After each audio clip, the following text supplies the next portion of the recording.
Bom dia, me chamo Andresa Juscelli, sou estudante de História da UFRPE, do Polo Recife.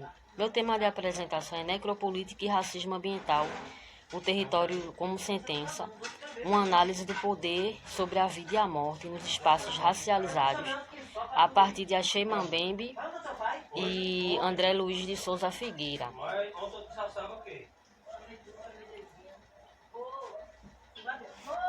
A raiz de tudo, né? A gente tem o racismo, né? A questão de raça, como o pico que historicamente vai distinguir os territórios ocupados pelos corpos, né?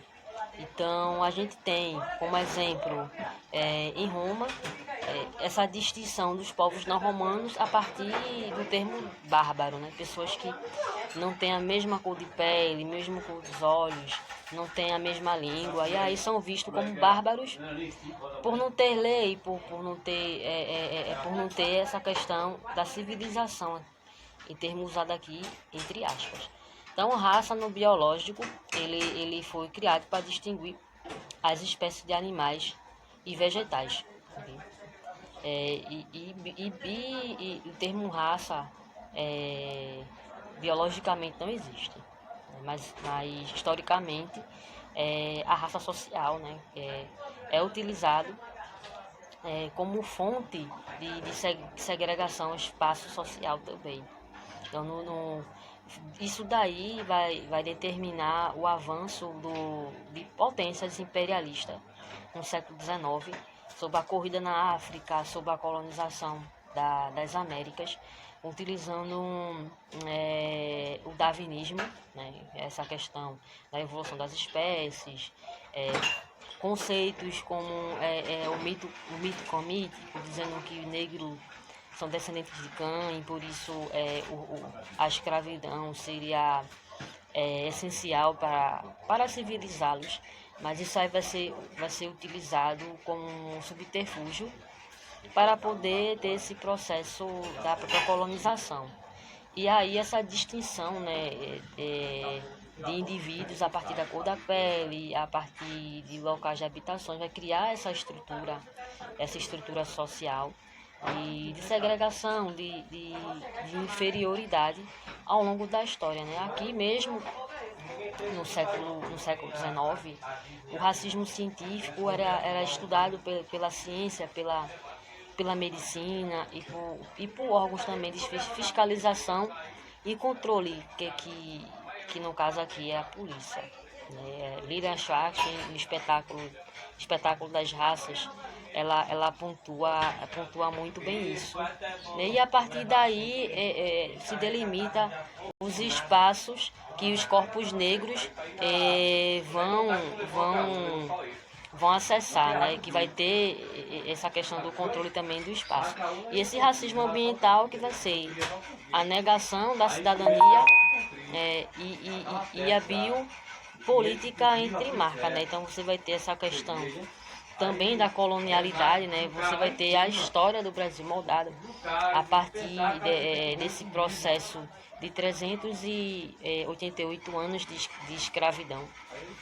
E isso vai ser forte na nossa história, porque são os corpos negros que vão ser alogrados para áreas distantes dos centros urbanos, que vai sofrer com a falta de recurso, de verbas públicas, falta de escola.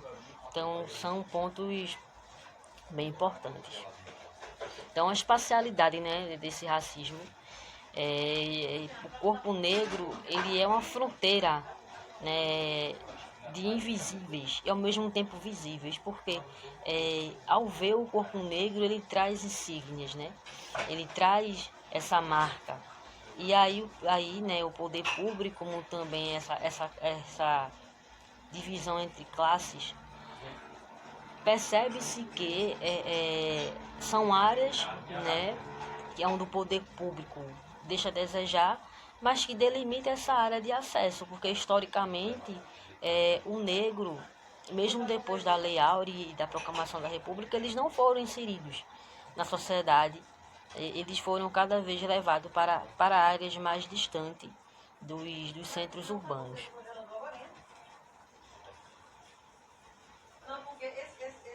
Então, a gente tem, né, essa questão do regime do poder, e Michel Foucault usa muito bem isso em Microfísica do Poder, como a genealogia da moral, em que o poder, como soberano, ele faz morrer e deixa viver. O controle sobre o corpo é muito constante, então vai matar parte da sociedade, nesse antigo regime também, mata parte da sociedade sem acesso a comida, acesso a grãos, e deixa viver a elite, né, que está ali tomando posse de todos os bens públicos possíveis, né? Na lógica moderna, o Achei Mbembe ele pontua bem, o racismo é um dos pontos principais para delimitar essa questão do fazer viver e deixar morrer. Vai fazer viver política pública em centros urbanos, acesso específico a certos indivíduos, enquanto vai deixar morrer uma parcela social que vai viver nos morros, que vai ser sempre relacionada a delinquentes, boto aqui delinquente entre aspas, e esse processo que fica mais pontuado na questão do controle, né? Vai ter esse controle da natalidade, controle de mortalidade, você vai ter essa fiscalização constante, né? Os carros de polícia fiscalizando mais essas áreas, ou não fiscalizando, né? Isso aí gera um debate muito grande. E você vai ver essa questão da arma, da violência, mais atrelada ao corpo negro. Okay?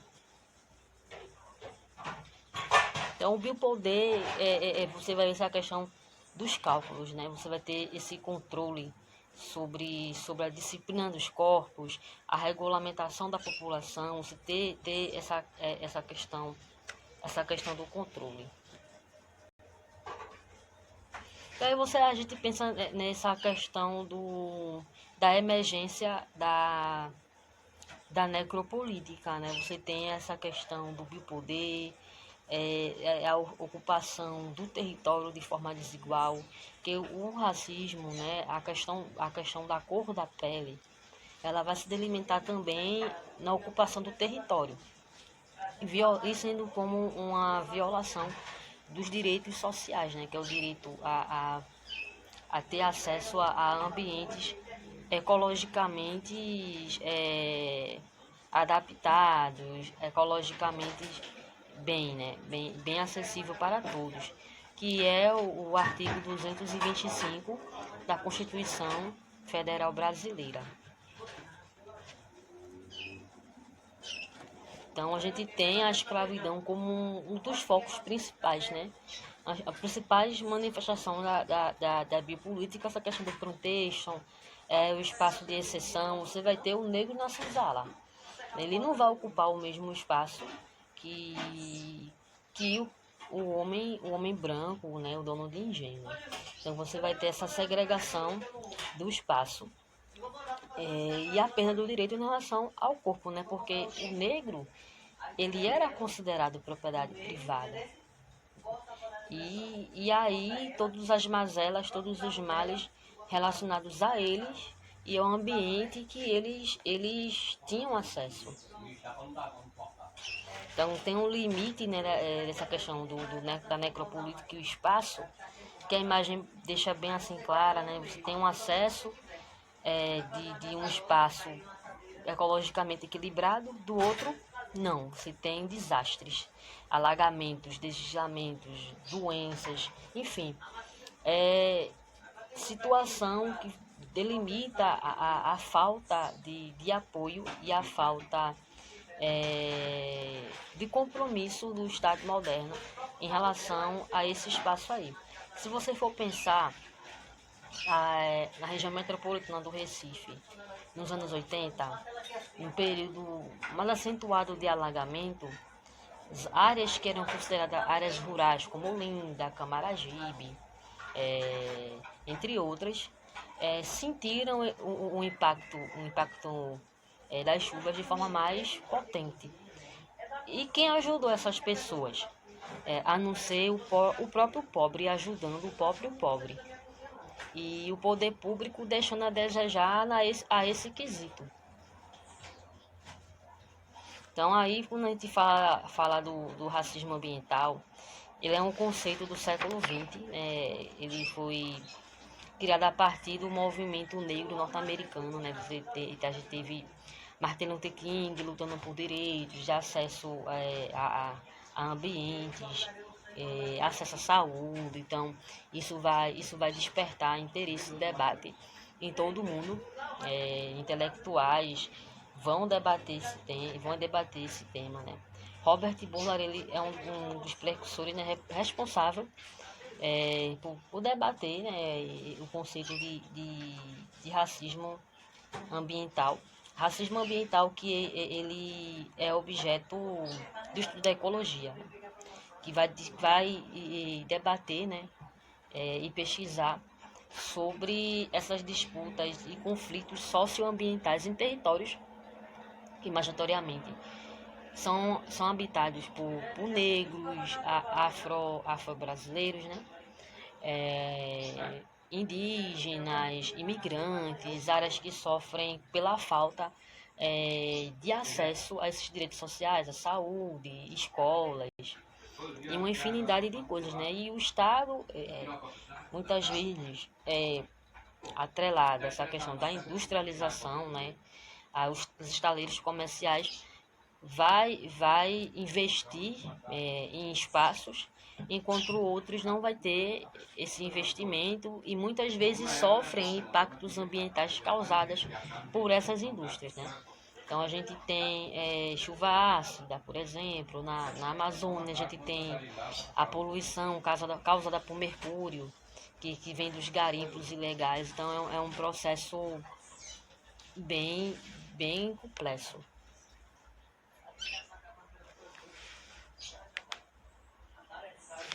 No texto que Figueira fala, né, cita 3 autores, que é Alfredo Seguel, Tânia Pacheco e Serena Herculano, que vão falar, de forma geral, as falas são complementares, sobre a violação dos direitos, as injustiças sociais, né, a desvalorização dos ambientes que são degradados, né, pela ação do homem, né, muitas vezes vinculado ao poder público.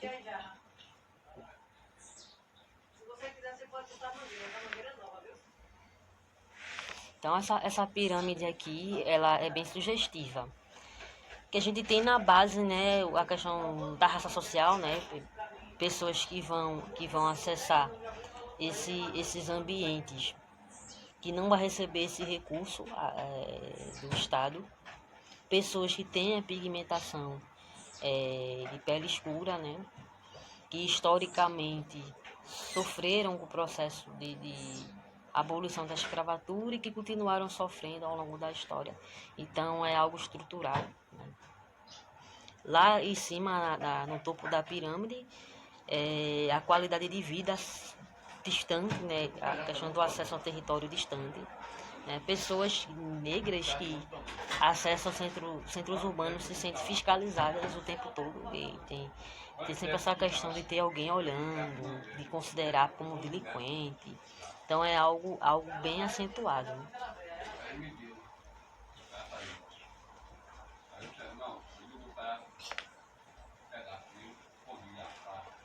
Então essas pessoas elas vão ter essa negação dos direitos sociais, né, de direitos de acesso. E aí, né, como aconteceu aqui nos anos 80, muitas pessoas perderam documento, não tiveram chance de tirar outros.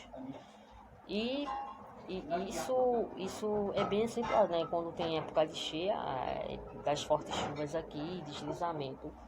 Então essas pessoas precisam de uma certa assistência, mas não recebem. E muitas vezes a assistência vem de comunidades, né, criadas com o intuito de ajuda assistencialista a essas pessoas. Né? como a definição de Pacheco mesmo diz, né? O racismo ambiental, você tem essa negação dos direitos e a questão da biopolítica, né? Então, ambos andam de mão juntas. E a insurgência na questão do território é por luta por direitos, né? Você vai ter essa luta que vai partir do movimento negro brasileiro, né? Como Rede Brasileira de Justiça Ambiental, e o debate também nas instituições sobre essa questão do racismo ambiental, os direitos de retiradas ao longo da história. Então, lutam por demarcação de terra. Então, esse processo que parte também dos movimentos sociais, que passam a ir para a rua, debater sobre e cobrar do governo público essas ações.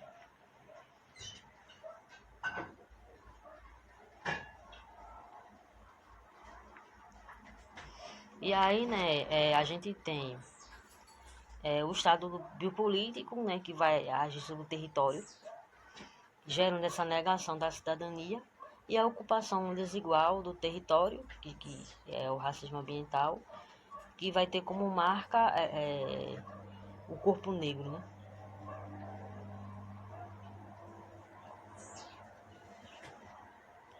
Aqui no Recife, no Rio de Janeiro, de 1902 a 1909, a gente vai ter reurbanização do Rio de Janeiro, né? No governo de Pereira Passos. É no mesmo período da revolta da vacina, né? Então, vai ter a proclamação da República, a Lei Áurea, os negros não vão ser inseridos nas políticas públicas, eles vão ocupar os mocambos, e ali sem saneamento básico, sem esgoto, canais de esgoto, sem água potável. Então o governo vai dizer que a proliferação da varíola veio dali. E a polícia vai passar a invadir as casas, derrubar tudo. E essas pessoas serem levadas assim para áreas mais distantes dos centros urbanos, né? Então, a partir daí vem o surgimento das favelas. Aqui em Recife, em 2002, a gente vai ter os desastres naturais, né, causados pelas fortes chuvas na região metropolitana do Recife. Então, a gente tem essa questão, né, das palafitas, a chuva engolindo essas casas, enquanto os centros urbanos a gente não tem essa questão de um alagamento tão forte, deslizamento de terra, que é bem marcante da questão da ocupação desigual do território. Nesse mesmo período, né, tem a fala de Jair Bolsonaro, ele que diminuiu a verba do orçamento, né, que era para ser 447,9 milhões, né, para a prevenção desses acidentes. E a verba foi bem menor, né, bem menor. E ele, já nas palavras dele, ele diz, né, infelizmente essas catástrofes acontecem, mas ele se tira da situação, né? Aí a gente vê a ação da questão do biopoder aí, né, a questão da falta de interesse, como também a falta de políticas públicas para essas áreas. No Jardim Monte Verde, por exemplo, os deslizamentos de terra foram assim mais chocantes. Famílias foram engolidas pelos deslizamentos, as famílias inteiras, né? Os morros são enormes, imensos. Eu trabalhei por ali no período e tinha a questão do alagamento ali perto da estação de Cavaleiro, chegar acima da cintura, ninguém passava, então as pessoas ficaram ilhadas literalmente. E na hora de ter né, a ajuda do poder público, quem ajudou foi a própria população, né? Foi uma pessoa ajudando a outra, né? Eu trouxe também um relato, né, de pessoas depois de 6 meses do ocorrido, e elas pontuam exatamente o que elas sentem, né, e o que sentiram no período. Como é que é? Pagar como o papel e o vídeo? Que não só como eu, mas você está observando quase todo mundo adoece. É muito difícil para a gente estar aqui e revivendo tudo que assim, eu vi com meus próprios olhos. Minha família toda ser tratada. Não tenho direito a nenhum auxílio, porque meu marido tem uma carteira assinada, porque meu marido tem um carro, porque isso aí foi conquistado com suor e esforço da gente. Minha casa está lá em pé, não posso voltar porque o risco é claro. Meu filho tem 7 anos.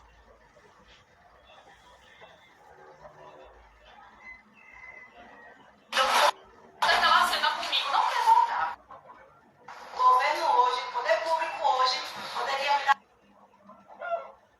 barra de ouro em pó. Nunca mais. Para pagar a lacuna. Aí o povo diz assim, eu digo, isso não foi um desastre, não. Isso para mim foi um suicídio. Porque foi uma tragédia anunciada. Uma rua destruída que a gente não sabe localizar as casas de quem morava onde. Destruiu e ninguém fez nada.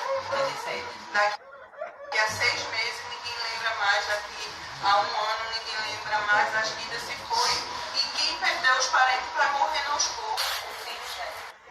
Meu filho tinha 38 anos e passou 5 dias para resgatar o corpo. Nesse meu tempo, meu outro filho, quando viu a casa cair, ele foi para lá. Quando foram para tirar, a barreira veio de novo e pegou meu outro filho e cobriu ele. Ele fraturou, tem fratura exposta, quebrou o joelho e ele está em casa sem trabalhar.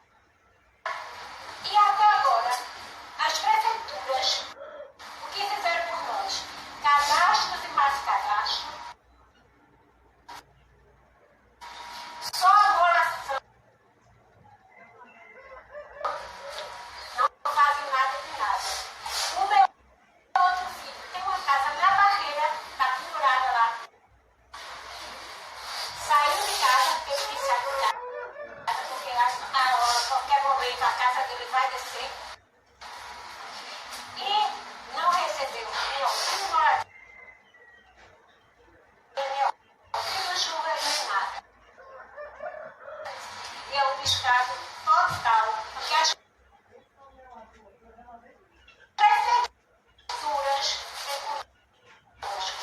E outra coisa, me disseram que eu tinha direito a um tal do direito à polícia. E até agora eu não vi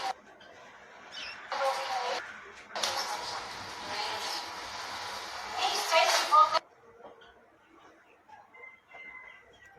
direito para isso.